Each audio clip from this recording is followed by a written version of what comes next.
ஓம் சாந்தி. அவ்யக்த முரளி 22/1/1969. அவ்யக்த பாப்தாதா, மதுபன்.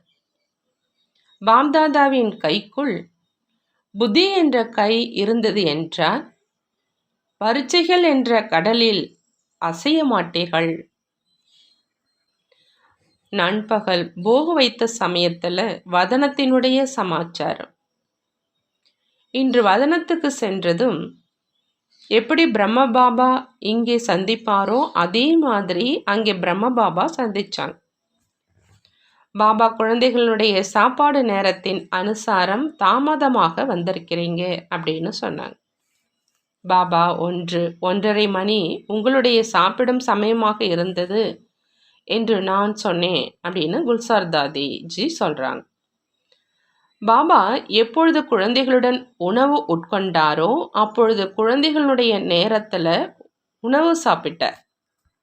அந்த நேரத்தை விட தாமதமாக வந்திருக்கீங்க அப்படின்னு பாபா சொல்றாங்க. பிறகு பாபா பிரம்ம பாபாவிடம் அழைத்து செல்லுங்க அப்படின்னு சொல்றாங்க. சென்று பார்த்தது என்ன அப்படின்னா, எப்படி இங்க அலுவலகத்துல நாற்காலியில பாபா வந்து அமர்வாரோ, கடிதம் எழுதுவாரோ, அதே நாற்காலி, அதே அட்டை, அதே பென்சில் வைக்கப்பட்டிருந்தது. இந்த அனைத்து பொருட்களும் வதனத்துக்கு எப்படி வந்தன அப்படி நான் வியப்பில் பிரமிச்சிட்டேன்.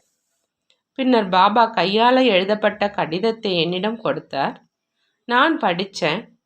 அதில் சுயதர்சன சக்கரதாரிகளே, கண்மணிகளே, அன்பு நினைவுகளுக்கு பிறகு அவ்யக்த ரூபத்தில் அவ்யக்த ஸ்திதியில் நிலைத்திருக்கும் குழந்தைகளுடன் சந்திப்பு செய்து கொண்டிருக்கிறாங்க அப்படின்னு எழுதப்பட்டிருந்தது. 2ஆம் பக்கத்தில் குழந்தைகளே, பாப்தாதாவினுடைய சாக்கார ரூபத்தின் மூலம் என்ன படிப்பினை கிடைத்திருக்குதோ அதனுடைய விஸ்தாரம் செய்து கொண்டே இருக்கணும். இப்பொழுது மறவாதீங்க, மறந்து நினைக்காதீங்க. முடிவில் பாபா எப்படி கையெழுத்து போடுவாரோ அதே மாதிரி போடப்பட்டிருந்தது. நான் என்னுடைய நேரத்தில் கடிதமும் எழுதினேன். பிறகு உணவுக்காக காத்து கொண்டு இருந்தேன் அப்படின்றாங்க. பிறகு உணவு ஊட்டிட்டேன். வதனத்திலும் பொருட்களை உண்கின்றேன். ஆயினும் யஜ்யத்தின் உணவின் சுவை மிகவும் நன்றாக இருக்குது அப்படின்னு பாபா சொல்கிறாங்க. பிறகு பாபா உணவை ஸ்வீகாரம் செஞ்சாங்க. எப்பொழுது நான் வந்து கொண்டு இருந்தேனோ அப்பொழுது பாபா ஒரு காட்சியை காண்பித்தாங்க. ஒரு கடல் இருந்தது. அதில் மிக வேகமாக அலைகள் வந்து கொண்டிருந்தன. நீங்கள் இந்த கடலுக்கு நடுவில் செல்லுங்க அப்படின்னு பாபா சொல்கிறாங்க.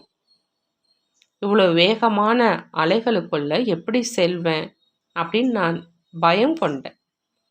பிறகு பாபாவினுடைய கட்டளைப்படி காலை வைத்தேன். எங்கே காலை வைத்தனோ அங்கே வந்த அலை சாந்தமாக ஆயிடுச்சு.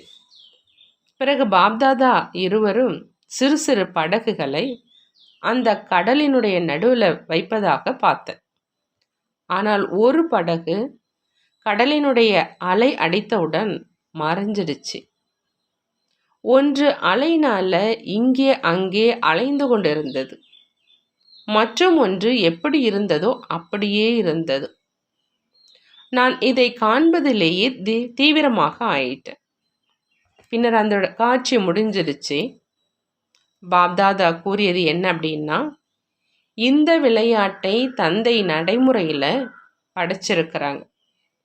எந்த குழந்தைகளுடைய வாழ்க்கைங்கிற படகு தந்தையினுடைய கரத்துக்குள்ள இருக்குமோ அவங்க ஆடமாட்டாங்க.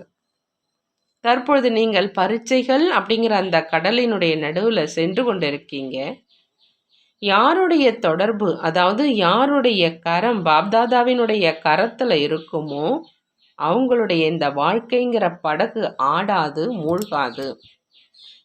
குழந்தைகளாகிய நீங்கள் இதை நாடகத்தின் விளையாட்டு அப்படின்னு புரிஞ்சு நடந்தீங்க அப்படின்னா ஆட்டம் கொள்ள மாட்டீங்க. மேலும் யாருடைய புத்திங்கிற கரம் துணை தளர்வடையுமோ அவங்க ஆட்டம் கொள்வாங்க. ஆகையினால குழந்தைகள் புத்திங்கிற அந்த துணையை உறுதியாக வைப்பதில் குறிப்பாக கவனம் கொள்ள வேண்டும். நல்லது. ஓம் சாந்தி. நன்றி பாபா, நன்றி.